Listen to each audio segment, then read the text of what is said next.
Habari za Yesu, tunataka uokoke Bwana. Unajua maisha haya bila Mungu si chochote.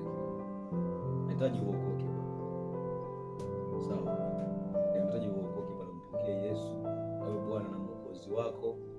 Usiishi maisha haya ambayo hayana Mungu ndani yako. Utaishi maisha ambayo ni upweke, ni huzuni kila siku. Unajua maisha duniani ni mabaya sana. Afadhali mpokee Kristo au mpokee Yesu awe katika maisha yako. Ushauri mzuri, duniani bila Mungu huwezi ukaishi. Nakwambia kabisa, kama mshauri, kama mtumishi wa Mungu, kwamba kuna mengi sana duniani ambayo yanajificha. Kwa hiyo mtu wa Mungu, nakuomba mpe Yesu maisha yako.